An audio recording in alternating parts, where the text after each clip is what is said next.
Hi there, good evening everybody, welcome. My name's David, I'm the Cambridge Festival Manager. Really delighted to see so many people here tonight, so thank you for coming along on a beautiful sunny evening. But thank you for being here. I'm going to introduce you now to Leor Zmigrod, and she's going to be talking about the ideological mind. Ideological brain, So over to you, Leor. Enjoy your evening, thank you.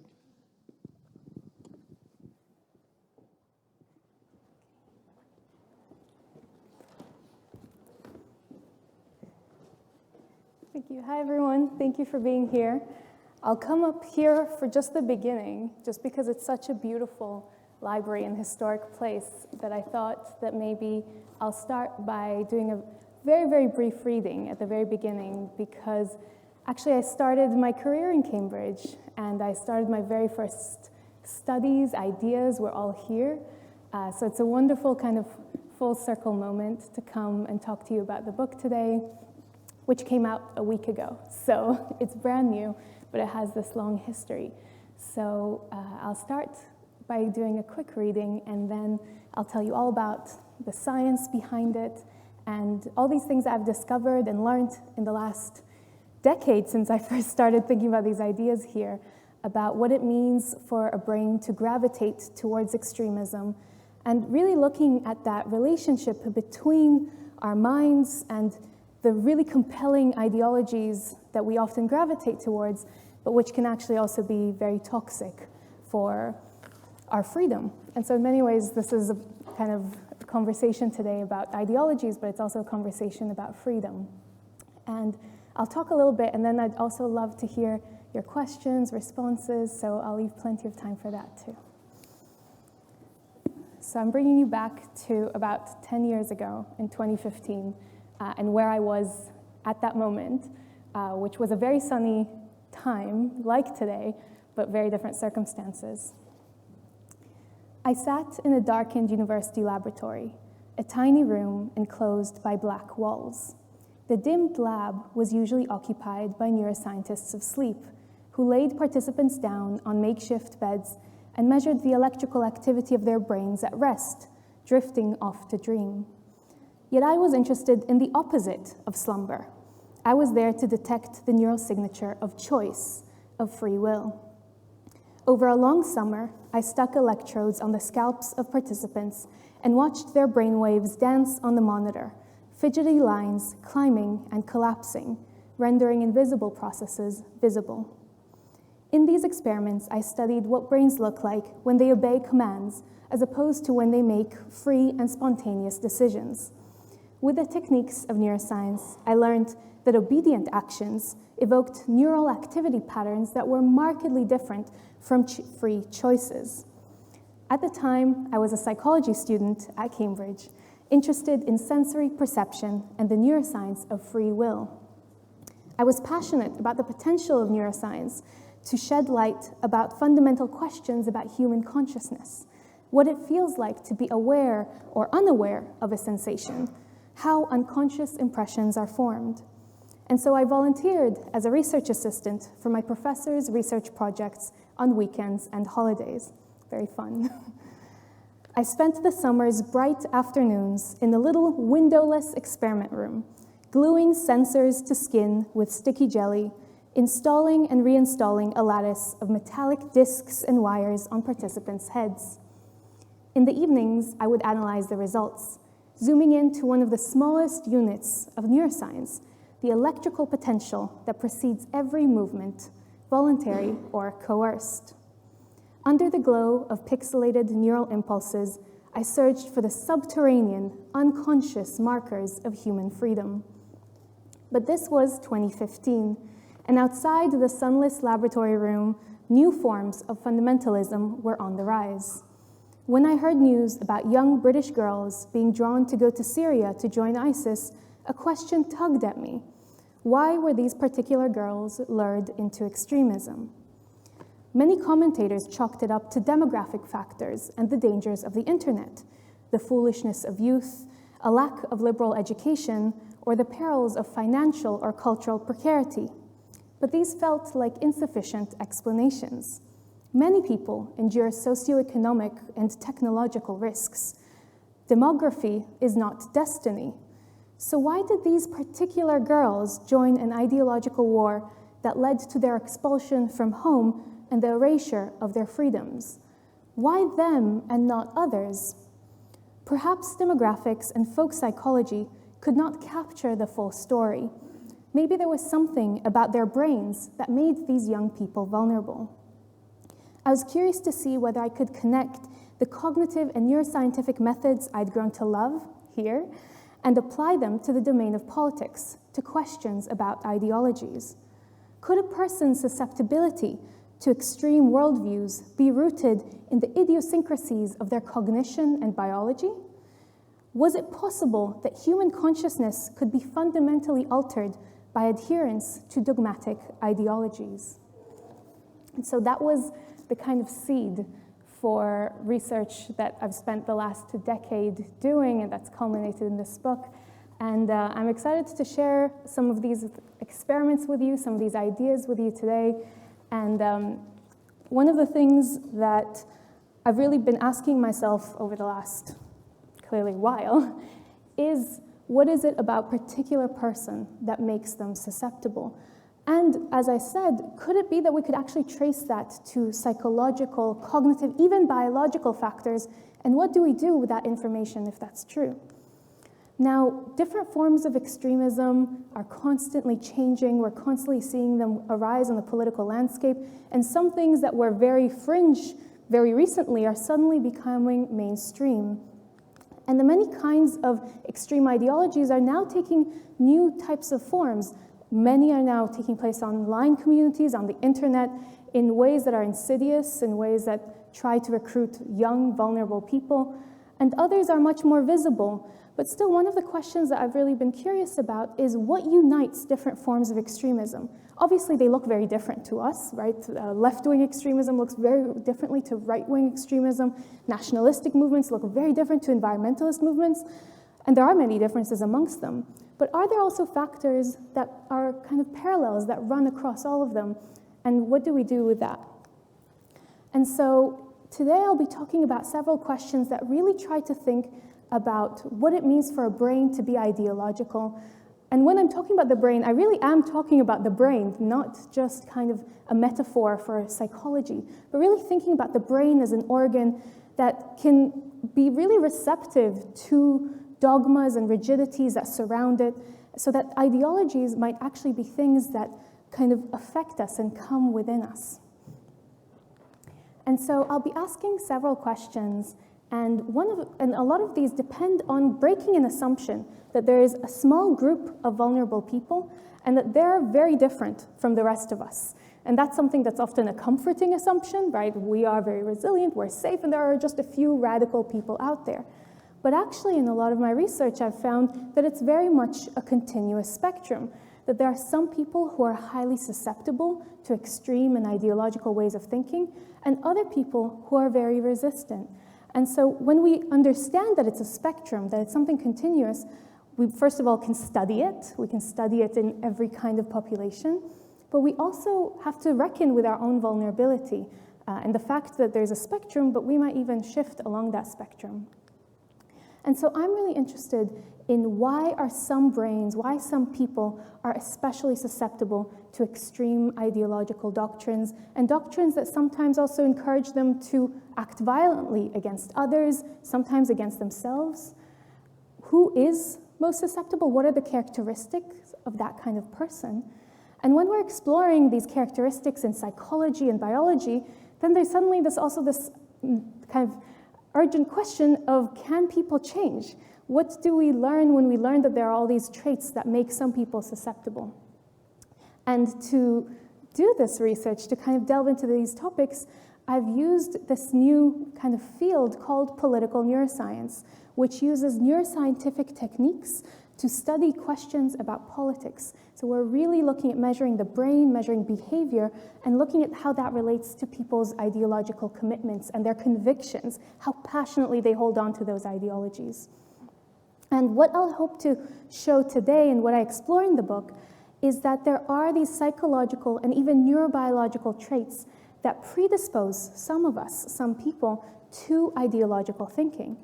But at the same time, it's not just that our psychology affects what ideologies we choose, that if we're immersed in ideological doctrines, that might be an experience that can also shape our cognition, our psychology, our human bodies. And I hope to show you some of those experiments that show this too. But before we get started and kind of delve into all these experiments, let's take a step back and really think about, what does a brain do? What does it mean to be a thinking brain navigating the world? And really what we need to understand about the brain is that it's this amazingly predictive organ. This is not a new idea, but it's an idea that's really compelling and really interesting, because it makes us understand that the brain isn't just kind of reacting to the world. It's trying to build a model of reality inside our heads. Because in order to navigate the world, in order to survive, maybe to thrive, we also need to be accurately modeling the world. So often we hear in a lot of psychology and a lot of pundits say, oh, we're full of all these kind of heuristics and flaws, and human judgment is such a messy and kind of faulty thing. And there are many heuristics and faulty patterns in our decision-making. But fundamentally, every brain sitting here is just really trying to accurately understand the world and explain the world, explain where we come from, what the world is like, the natural world, the social world, but also to predict what is about to happen, what is going to come. And so one fundamental feature of the brain is this kind of drive for prediction, for predicting the world accurately. But we're not alone in the world that we're out there to predict. We're also there as kind of social animals. And the other trait that's really important to remember about the brain is that it's fundamentally communicative. It's social. It's oriented around relationships. And so if we start developing a predictive narrative about the world, an understanding of the world, we want to make sure that that's shared, that other people believe that this is the reality too. And so what our brains are constantly striving for is both to predict the world, but also to share, communicate, and in many ways have a certain kind of reciprocity. We see this in animals and humans, that when we don't feel acknowledged or seen, when we don't feel like others are recognizing our existence, that's a very, very depressing experience. And for well-being, we need to be understood and seen. And so our brains are constantly predicting the world and constantly trying to communicate, to exist in a shared social reality. And the reason why that's important is because it really helps us understand why ideologies are so compelling to the human brain, to every human brain. And when we're trying to understand these characteristics, we can really see a kind of magnetism. So I'll take you through a little bit of what it means to think ideologically, so that we can see why that's such a kind of seductive thing for human brains. And so ideology is a word that we hear thrown about a lot. Sometimes it's just kind of conceived as a general belief system about the world. And that is the way in which it's often used. And sometimes it's used in a very negative way, right? We say, oh, that's just their ideology talking, or, we denounce people because of what we think are the faults of their ideology. But we kind of use it in a very vague sense. And I've been really interested in looking at it more deeply and thinking, well, what does it mean to be thinking ideologically, dogmatically? What makes a person ideological? And so in kind of mapping out what makes a person ideological, I've realized that there are two main traits that characterize someone who's thinking ideologically. So when you're thinking of ideologically, the most foundational level, you're kind of finding rules or adhering to rules about the world, about how the world operates, moral rules about right or wrong. And so in many ways, an ideology encompasses a kind of doctrine that explains the world, that describes the world, where we come from. Both that's true for economic ideologies, social ideologies, religious ideologies. They give us an origin story.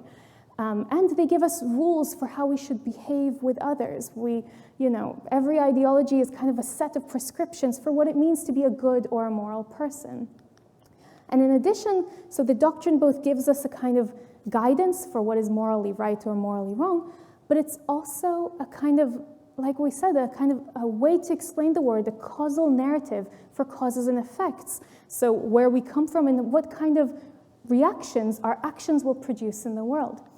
And so to have an ideology is to have a very fixed doctrine, a kind of set of very absolutist moral kind of rules, very absolutist descriptions of the world, that are very black and white. And most importantly, they're really resistant to evidence. So someone who's highly ideological will abide by these kind of very rigid rules for living, for thinking, for interacting with other people, and they'll also, really resist any evidence to the contrary. And that's a really strong marker of someone who's highly dogmatic.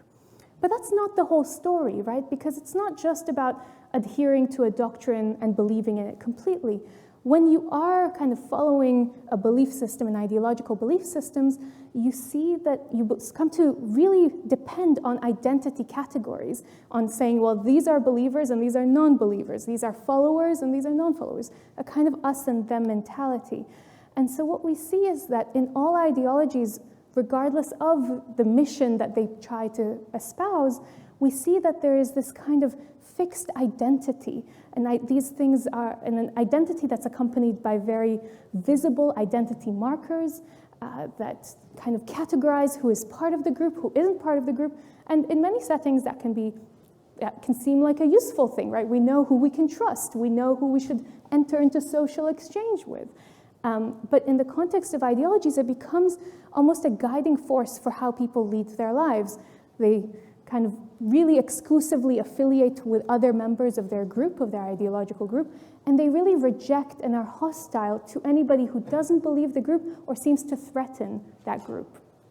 And that kind of hostility can turn into prejudice, discrimination, and at the most extreme end of being highly ideological, it's about being willing to commit violence against people who don't belong to your ideological group or who seem to threaten it in some way.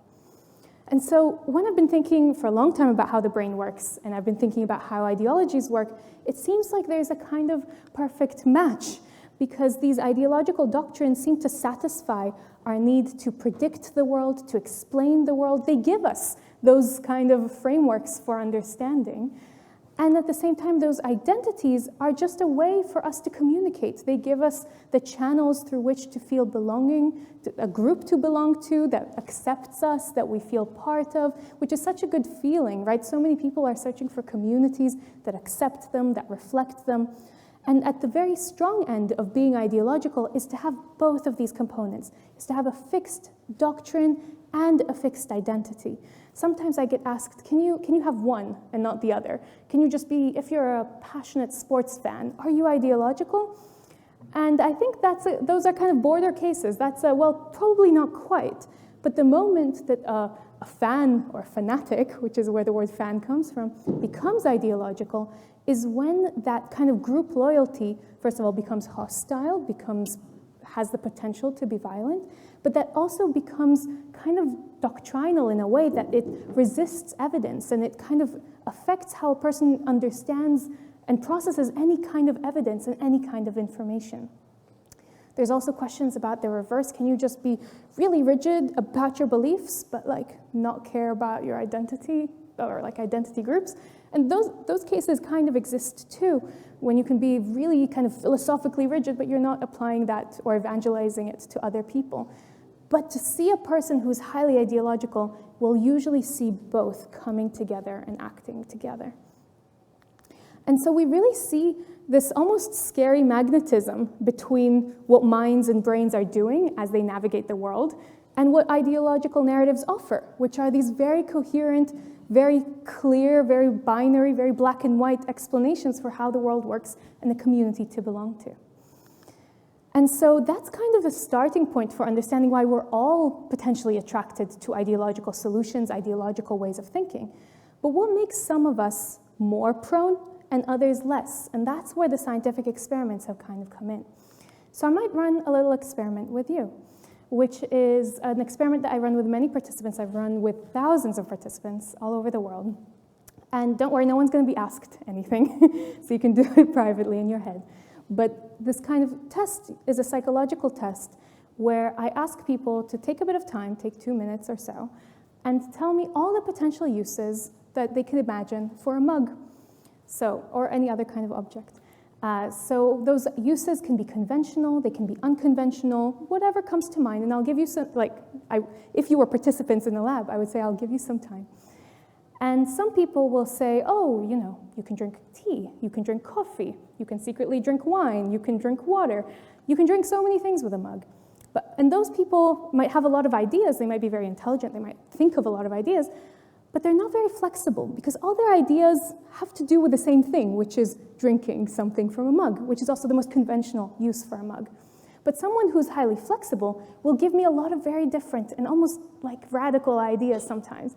They'll say, well, you could use a mug as a toothbrush holder, or you could use it to kind of as a way to place and look at your phone, watch a movie. You could use it to plant a flower or anything like that. Or you could use it as a kind of hole for a golf game. And so, as you can see, a person who's giving me these kinds of answers is thinking really flexibly, really in a very diverse way. As they're thinking, they're switching mental tracks. They're switching between all the different ways in which you could use a mug, right? They're taking its conventional form and rethinking that completely and breaking it apart and kind of mutating it in different forms. And that's what flexible thinking is like. And so we can understand what cognitive flexibility is and what cognitive rigidity looks like. And so cognitive rigidity, we can think of it as perceiving the world in terms of binary, in terms of pre-established essences, in terms of fixed kind of uses and forms and functions, rather than in many diverse ways. And so being cognitively rigid is struggling to switch between those mental tracks, is staying on the same track, and also struggling to adapt when environments change. And so whereas the uses imagination game is a kind of test of your capacity to imagine, your capacity to invent, to think in different ways, and to generate ideas, we also have measures of flexibility that look at your capacity to adapt. So one experiment that I also give, one test that I give a lot of participants, is what's called the Wisconsin card sorting test, which is a test where, well, it's a game. It's just a game that I ask participants to sort cards. And so they initially don't really know what that means, but they start kind of sorting cards. And maybe they realize very quickly that when they sort the cards according to the color, that they get a reward. They get a very rewarding, like, ding, you got it correct. And so they try it again, and the next kind of card they get, they'll match it with a color again. They'll put red on red, or green on green, or yellow on yellow. And they'll do that, and they'll kind of develop and they'll get rewarded each time, and they'll feel really great, right? Because it's like they've mastered the game, they got the rule. They're doing it again and again, it feels really good. And so they're developing a habit, a kind of ritual, a pattern. And then, unbeknownst to them, suddenly the rules of the game change. And suddenly, this kind of color rule doesn't work anymore. Suddenly they get this like, meh, incorrect, you're not doing it well anymore. And people get confused. But what I'm interested in is in that moment of change.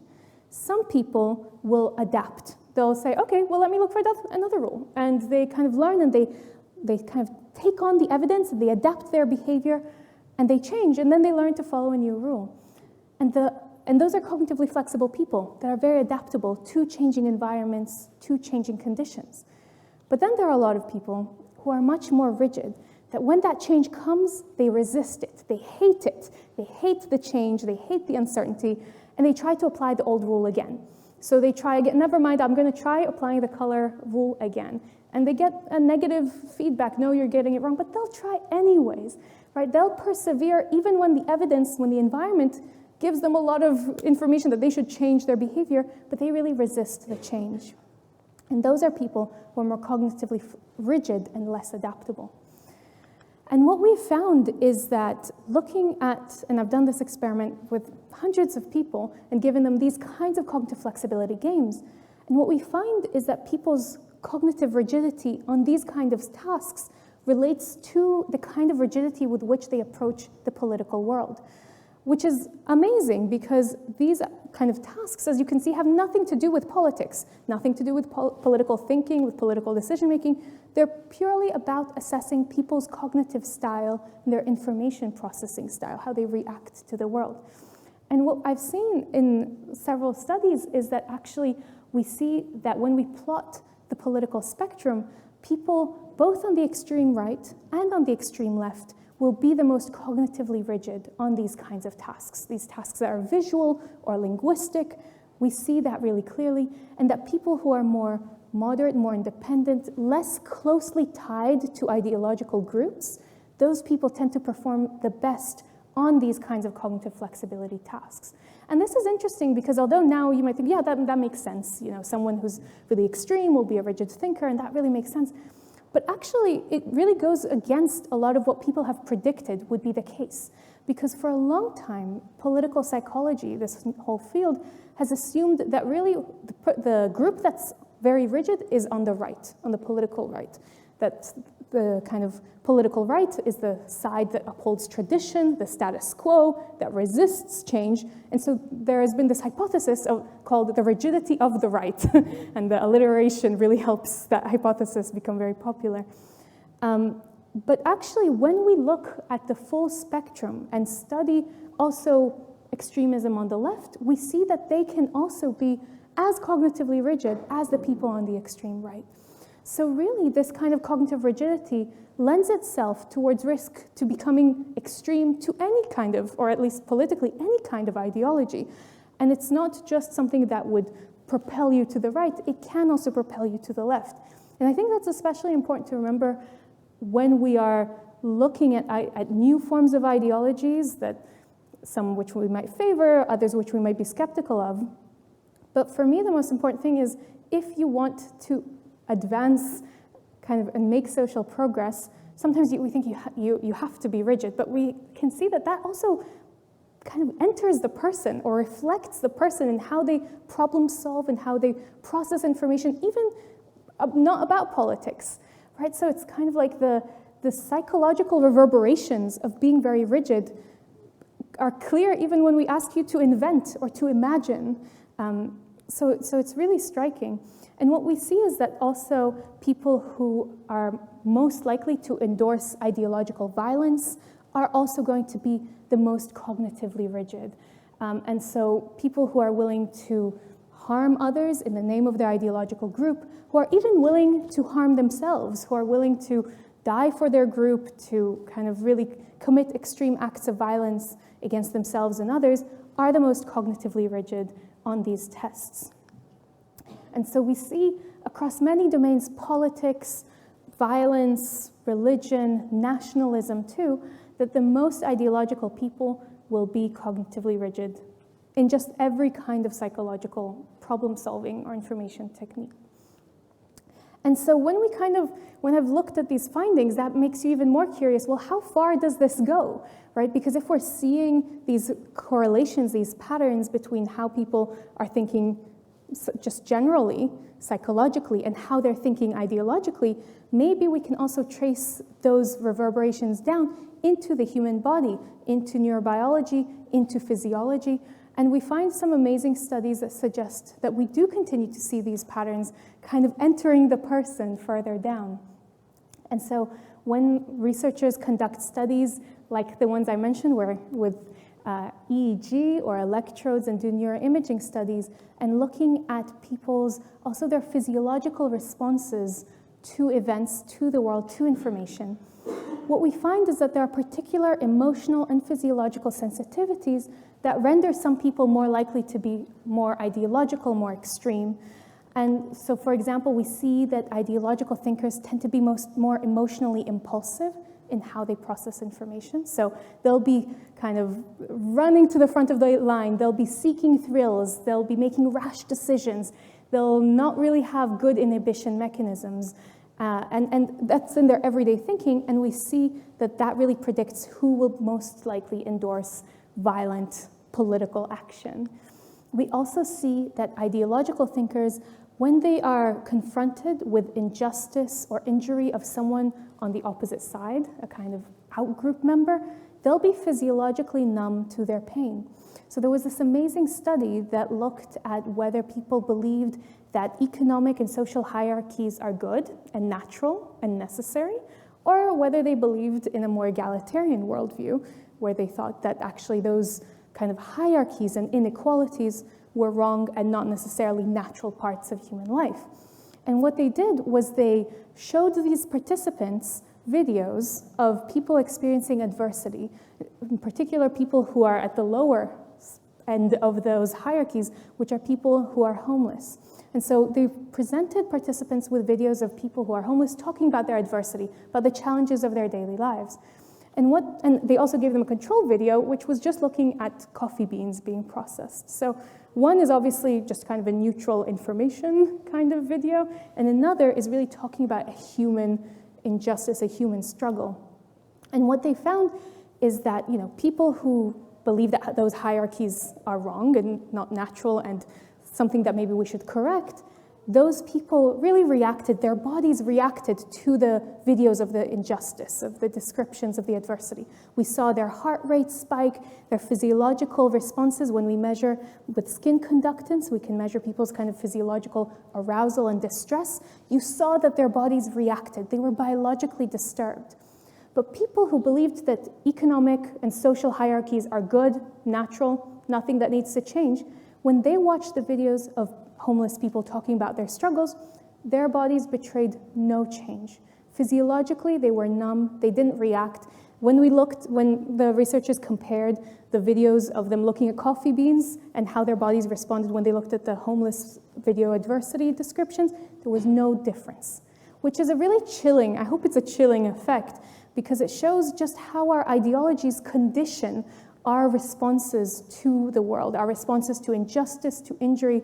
And so ideologies are really kind of experiences, phenomena that become part of the human body. They're not just outside, kind of floating above our heads, only constrained to the political realm. They affect how we process every kind of information and respond to every kind of injustice. Neurobiologically, we even see, if some of you have heard or learned a little bit about neuroscience, you might have heard of the prefrontal cortex, the area just behind our foreheads, which we often know as kind of the area responsible for the most complicated and sophisticated decision-making, reasoning. The things that we're most proud of for being human usually are in the prefrontal cortex. And there's another area called the amygdala, which is kind of an almond-shaped brain region tucked away in the middle of our brains, which is responsible for the processing of negative emotions, such as fear, threat, disgust. And amazingly, we see neurobiological differences between people who believe in different ideologies. We see differences in their brain structure and in their brain function.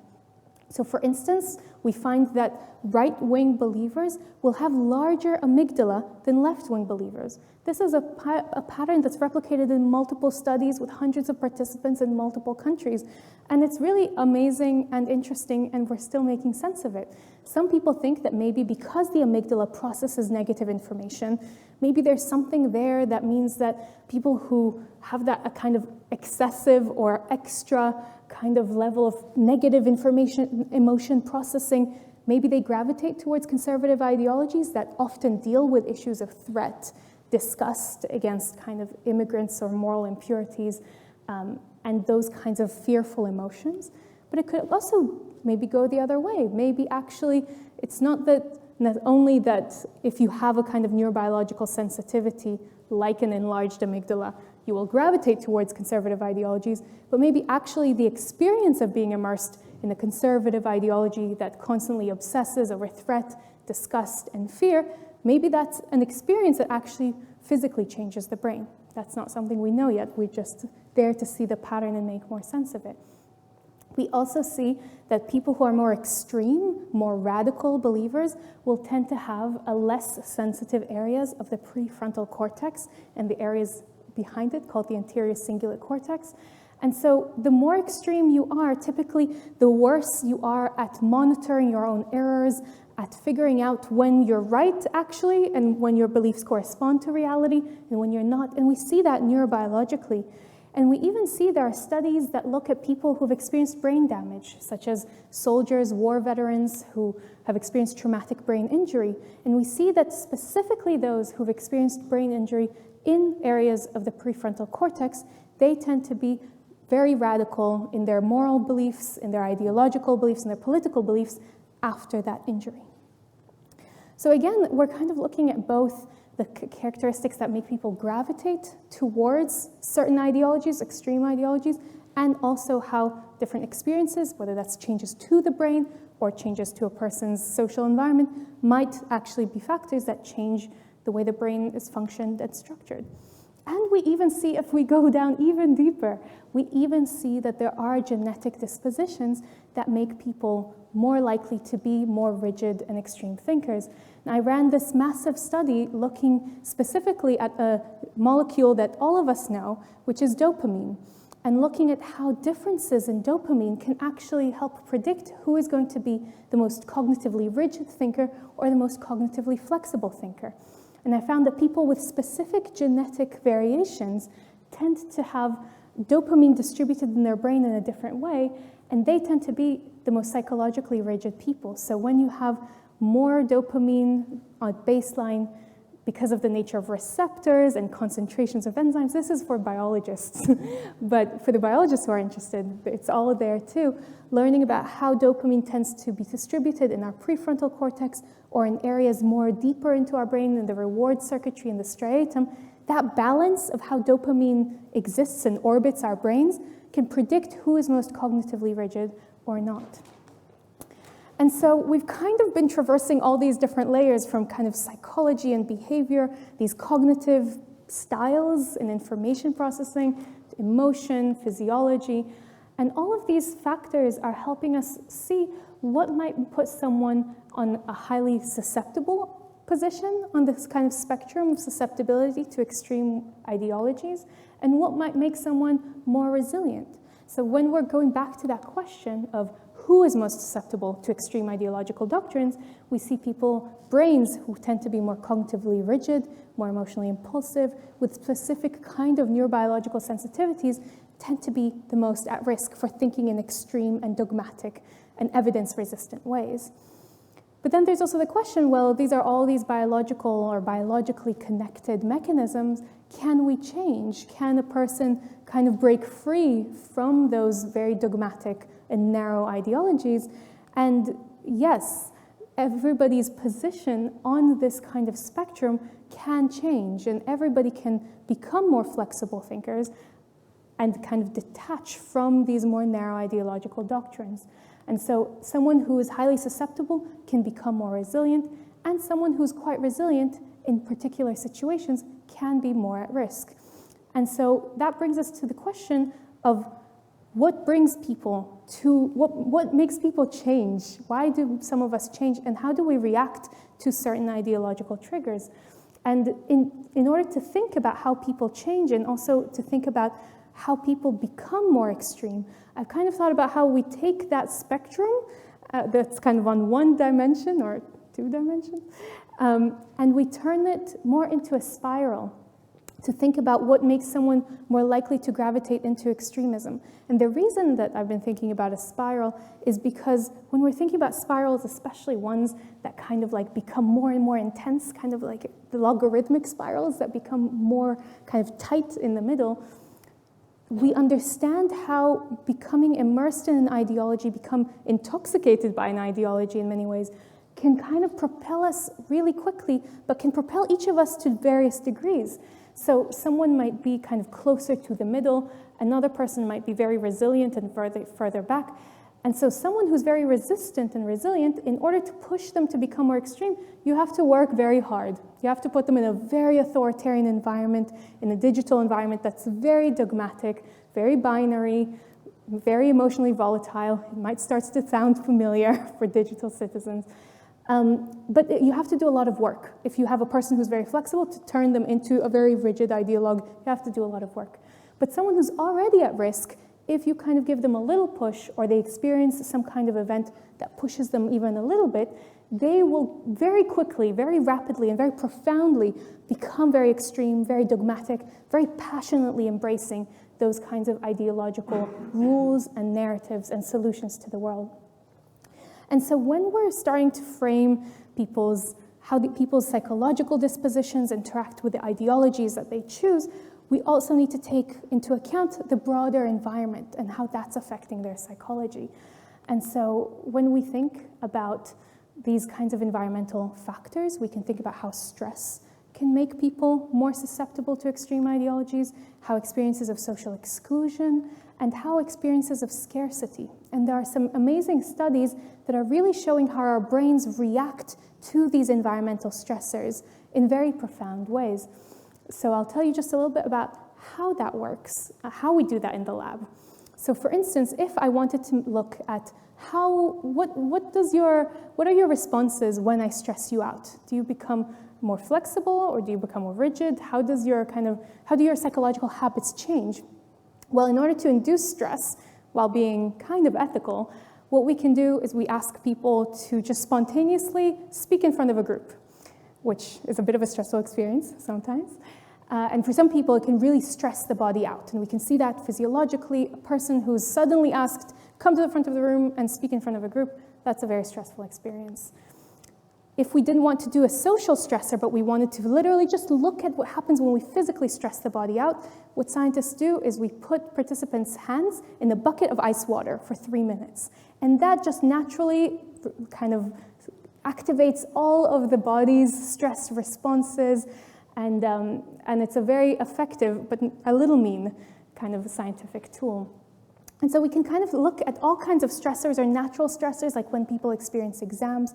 And across all these different types of experiments, what we find is that when people are under stress, social stress, physical stress, kind of a more general life stress, their thoughts rigidify, they narrow, they become more habitual in their behavior and a lot less exploratory. And that's a really, really consistent finding. And so we need to remember, if you take a vulnerable person and you put them under stress, if you take anyone and you put them under stress, they become more rigid in their thinking. But you take a person who's already vulnerable, and that goes even further. Similarly, we can study how people respond to social exclusion. And we can do that by making them play a kind of game where they feel like maybe they're playing with 3 other people, and they're maybe playing a kind of ball-throwing game. So they're virtually throwing a ball around, but then after a few throws, they no longer receive the ball. They're now excluded from the game. And although this is virtual, it works wonders to make people feel excluded. People immediately feel like they're being shunned, they're being ostracized, they're being excluded. And when we do that, and we also put people in the scanner, the brain scanner, and we see how their brains and behaviors change, we see they become more ideological. Suddenly they think that their personal values are so much more sacred. They become more likely to join or to be willing to join a group, a social group, potentially a violent group, even fictitious new terrorist groups. If you've made someone feel excluded, people are more likely to say, yeah, sign me up. So it's a really, really powerful tool. And similarly, we see that scarcity, that when people feel or believe that there aren't enough resources to go around, their bodies become more rigid and more ideological. So they become a lot more discriminatory in their behavior. They hoard their resources, and when asked to kind of distribute to different people, they'll choose to distribute to people who look like them, who believe in the same things. And we even see that when we look at kind of people's racial discrimination. We see that under conditions of scarcity, people become more racist in their kind of allocation of resources. If they have a pot of money, I tell them, okay, you have $10, pounds, allocate that to a few people, they'll become more discriminatory in their behavior. And we see that in their brains too. We see all kinds of markers of how they're becoming more racist, more dehumanizing towards people who look different. And that's, again, a very chilling, very uncomfortable finding, but I think it's really important because it also gives us a sense of why and how political leaders use these kind of rhetoric around scarcity, around there aren't enough resources to go around. That's a great way to make people more authoritarian, more ideological, more excluding of other people. And similarly, when we make people feel themselves socially excluded, that's a great way, but a very problematic way, to make people more ideological. And so we've gone through psychology, biology, the environment, all to start mapping out what is it that makes, how do all these factors come together, how do they interact to make someone vulnerable? When we put them in a kind of vulnerable environment, what happens to them then? And behind all of this, and I've kind of hinted at this before, there is a kind of paradox, which we call the chicken and egg problem. Because we're finding these patterns, and they're fascinating, but we don't really know why. We don't really know whether it's that our politics affects our psychology, our biology, or our psychology leading us to gravitate to certain political and ideological movements. And so it's a problem of causality as scientists, so we need to start to disentangle, because we don't know whether it's only that, okay, a person has predisposed traits and that is what pushes them to go towards certain ideologies, or that the experience of being immersed in authoritarian, rigid ideologies can change the body and the brain too. So there's still a lot of scientific work to untangle this, but in many ways, I think that to solve or to kind of untangle this chicken and egg problem, we need to not just ask about what comes first, what comes second, and the kind of order of things. We also need to look at the nest, at the broader environment, and how that affects whether a psychological trait will turn into a radical outcome, or actually when it might not. Because that can we see research that shows that the environment that we're in can make a huge difference as to whether our vulnerabilities will become kind of very problematic behaviors or not. And so in today's age, especially with people being increasingly online, we're learning about how these are becoming really radicalizing spaces. And I think many people see that in their own personal lives, and we see that politically as well, how that's driving massive political changes, massive changes in attitudes. And it's obviously incredibly worrying, but it also gives us some clues about how we can tackle these problems of extremisms and the allure of extremism.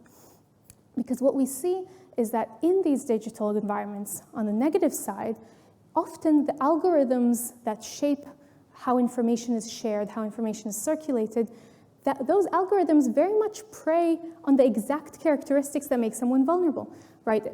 They are very binary, very rigid, very narrow, very separated and segmented kind of information systems. They're very emotionally volatile, so the algorithms typically make sure that the information that gets circulated the most is the most emotionally kind of polarized information. It's the most negative information, it's the most extreme content, and worryingly now social media platforms are even paying content creators whose content goes the most viral and the most extreme. So it's very problematic. And so although these digital environments are making us all vulnerable, for people who are already cognitively rigid, already emotionally impulsive, already have all these sensitivities, that's an especially dangerous space to be. But similarly, we also see that social environments really affect which direction we go. Whether in a well-resourced environment, a risk factor actually often doesn't turn into a negative outcome. So there was a study done with 4,000 adolescents in Spain, and they looked at how typically, as an adolescent, if you have what we call deviant peers, so friends who believe in kind of aggressive attitudes, that will typically mean and affect your violent beliefs. So typically having kind of negative influences from your friends will have a negative impact on you too. That's generally true, but actually in neighborhoods, in environments where there were a lot of other kind of cultural resources, educational resources, even when you counted how many books were around in a home, in a neighborhood, in a library, that already completely changed whether having those deviant friends translated into having more violent beliefs.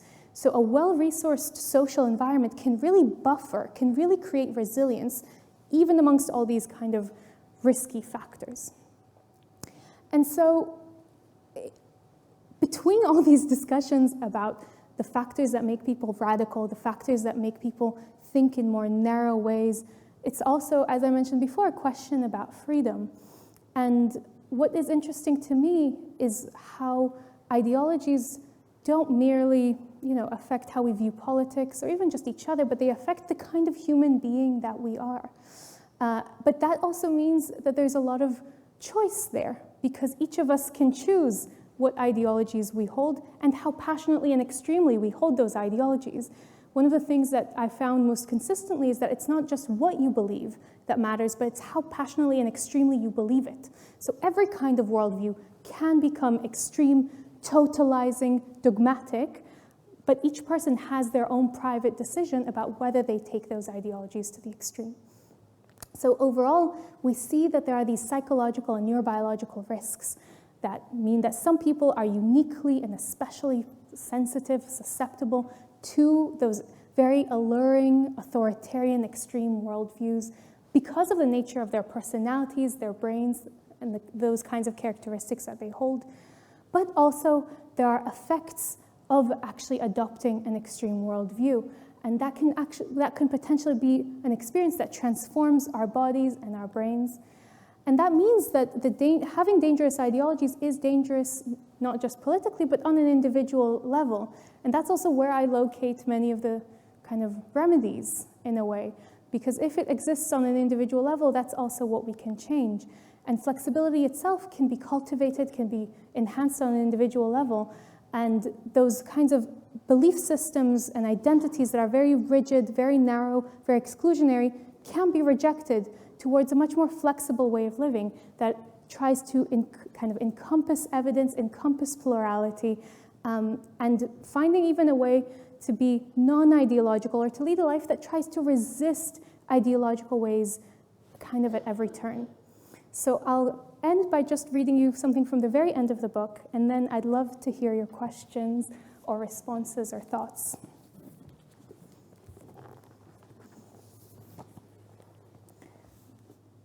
I want to invite you to participate in one last experiment, the ultimate game, the final test, I promise. Imagine you are sitting in front of a screen. Instructions will pop up shortly. As per ethics protocols and regulations, the instructions will remind you that you are free to leave the experiment at any time. You are allowed to express dissent or question the instructions. You may desert the role you have been given as participant. In fact, perhaps you should. It would be inconvenient for me, as the scientist, if you left the experiment now, as I want to measure and quantify you, to give you arbitrary rules and watch you try to stick to them.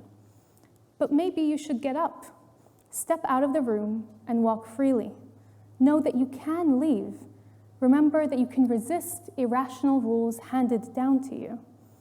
I hope that you will drop rigidities on your way out, that you take the time, that you feel no pressure, no predestination, no ancestors are on your shoulders or rituals to obey, no expectations weighing you down or obstructing your movement. I hope that you will interrogate all shoulds, all duties, all compulsions imposed upon you from outside, all prescriptions to behave in certain ways that leave you uncomfortable. I hope that if you bow down for a moment, it will be to pick yourself up and walk away. I hope that you reject rules and instructions, resist illegitimate authority, that you find a private, authentic kind of liberty and stride onwards. The choice is yours. So thank you, and I'm excited to hear your questions.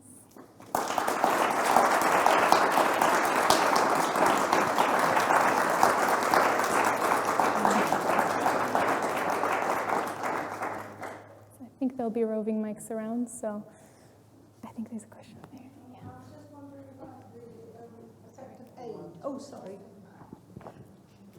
I was wondering about the effect of age, because I don't know if you agree, but very often teenagers are quite ideological, and that might change with time. And I wonder if that's the case, why is it? And also old people are less cognitively flexible. Yeah, age is a really interesting and really kind of dynamic factor, because on one hand, yes, adolescents are, often we see, the most ideological. Kind of every political movement or political party will recruit its most enthusiastic members from the youngest people of society. And sometimes that's also because, they're the ones wanting to see change happen, having the energy to pursue it. But adolescents also, as we know, have really different kinds of emotional patterns of responding. And really, they're looking for explanations for why the world works the way it does and how the world can change. So on one hand, they're almost the most active predictive brains, right? Trying to figure out the world, trying to figure out the rules of the world, trying to understand it. But that also makes them almost most at risk, because they're there searching for frameworks, coherent frameworks to understand the world, and then an ideology comes along and is like, here is a logic to explain everything. So that's part of why adolescents are especially vulnerable, but they're also probably the most likely to change. So they'll kind of participate in a certain ideology, but then they'll often, or sometimes, change to another one. There's also the other side of it, which is sometimes people assume that the older you get, the more conservative you get, the more rigid you get, and so kind of like, oh, maybe you're most ideological kind of as you age. But actually, it's not that straightforward, because, for instance, in a lot of the cognitive flexibility kind of experiments that I've done, sometimes age is not necessarily a predictor of rigidity. It can be a predictor of flexibility because people have a much wider set of knowledge to draw on and ideas to kind of explore. So age kind of goes in many directions, but I think many people, especially now, are very concerned with adolescence being a particularly vulnerable time, and when people are online, kind of exposed to very toxic ideologies, it's very dangerous and very risky. So, yeah. There's a question over here. I'll talk about that. Do you believe in kind of like an idealistic, perfect world? We would be aiming for everyone to be kind of perfectly flexible thinker, or for a healthy society, do you need that range of flexible identities right the way through to very rigid identities? There are some people who argue or who think that maybe almost for our societies to function, we need some people to conform. We need some people to just kind of follow kind of the social rules and be rigid in that way. But actually, I think in a lot of these flexibility paradigms, we're really looking at a person's capacity to adapt to change, to adapt to evidence, to respond to evidence. And I think that's largely only a good thing, because if you're cognitively rigid, you're not adapting, you're not responding. And that's usually a maladaptive strategy to exist in the world. Many ideologies and ideological leaders want people to be rigid because that's a way to kind of control people. But because I really focus and think about people's mental flexibility, which is really a kind of about their freedom of thought, the elasticity of thought and existence that they can lead, I think that it would be good for people's own capacity to be free and authentic to pursue a flexible approach to life. Thank you.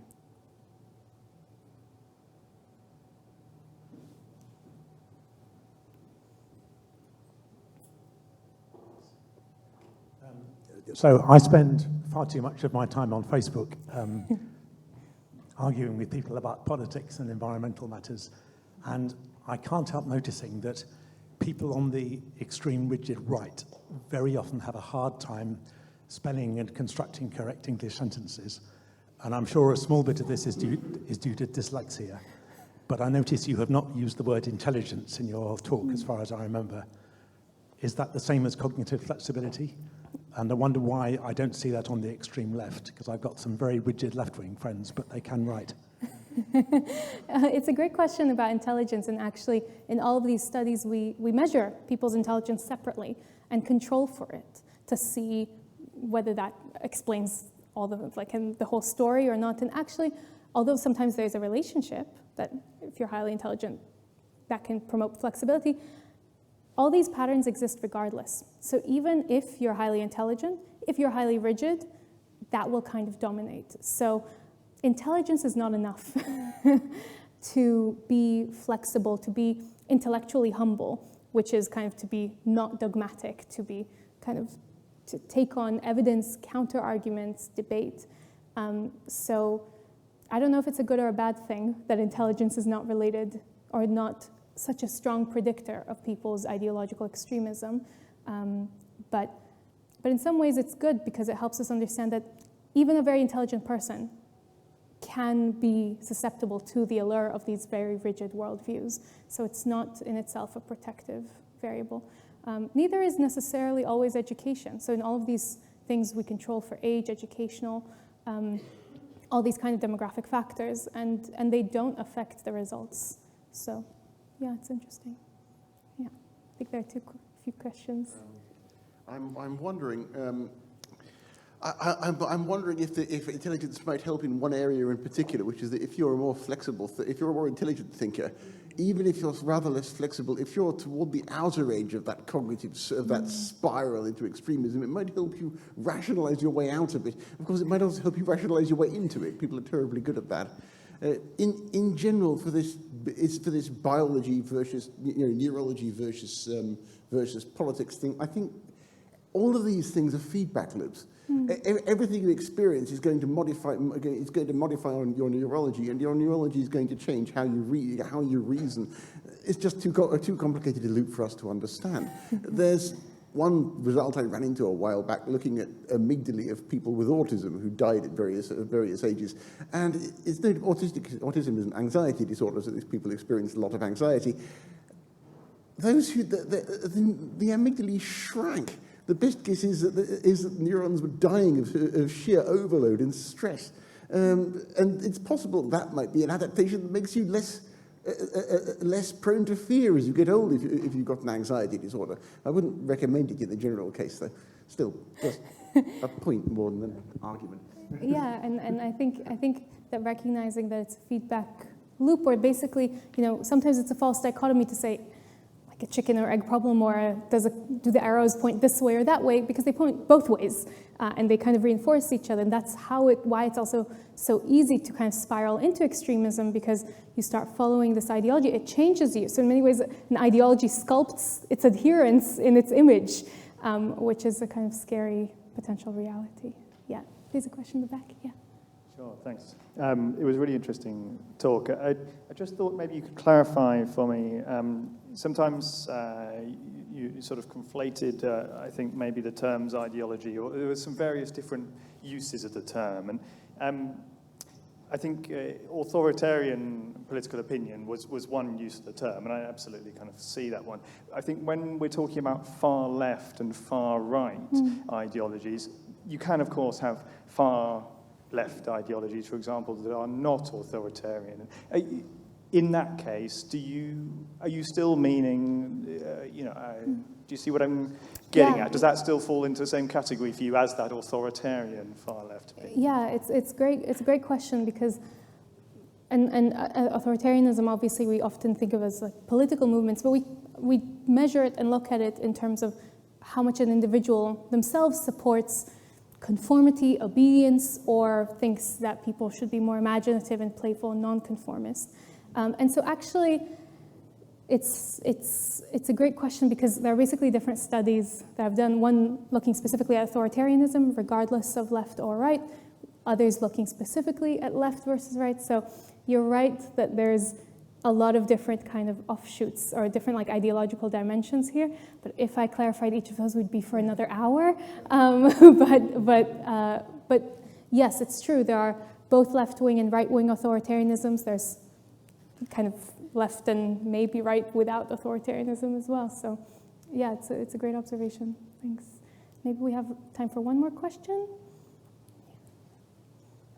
I'd like to say three things. First of all, people who are dyslexic are not necessarily stupid or uneducated. They might just be neurodivergent. That's exactly the point I wanted to make. Which is, I think, very reasonable. And people with very small amygdalas, yes, are often lacking a great deal of fear, hence the person who climbed up Yosemite, the first free climb up Yosemite. I'm curious to hear from you what you think of the work of Alan Shaw and Bessel van der Kolk and Judith Herman, who in particular in her discussion of trauma, in fact one of her books is entitled Domestic Violence and Political Terror, which come at this very much from the physiological effects of trauma, and in particular trauma that's suffered by people when they're very young, which does have a huge effect on their physiology. Yep. There's also the work of Rachel Yehuda talking about epigenetic inheritance, which would account for the whole dopamine argument and give it a whole different slant. And finally, I just want to say that a lot of the people that I work with who come up with very extremist views are not just talking about political ideology, they're talking about religious ideology as well, for which they're quite happy to see other people suffer.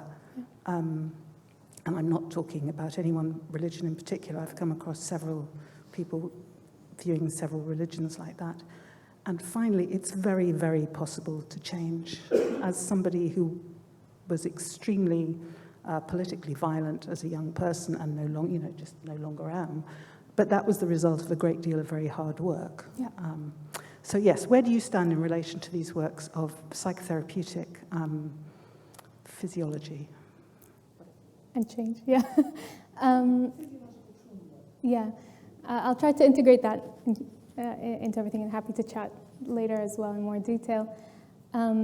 There's not a whole lot of work looking at the exact kind of chain you're thinking about with like trauma, physiology, and into ideology, kind of an extremism in that front. I don't think that there's research that has done that whole chain in one go.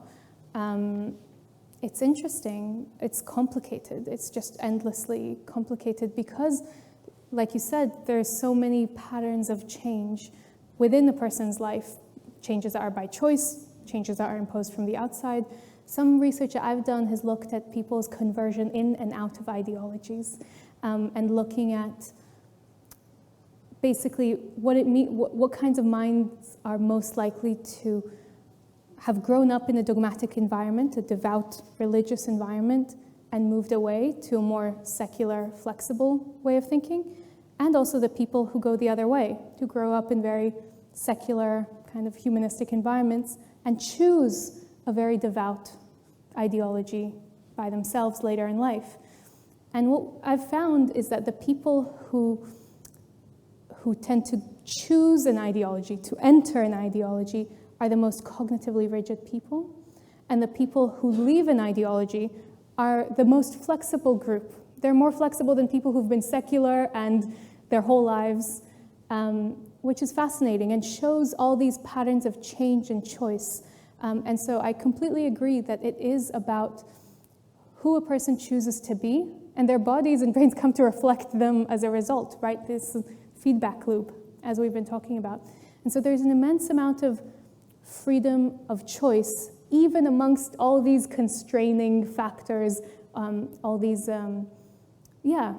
pressures that are put on a person from outside, from inside. There's still a lot of scope for choice and change. So that's a broad answer to your 3 questions. We are going to have to wrap up then, I'm afraid, but I think Leor is going to be about for a bit if people want to have a chat with her. And we do have some copies of Leor's book in the room just adjacent. So if anybody wants to buy the book or have a chat, please do. But thank you, Leor. Fantastic. Thank you. Thank you.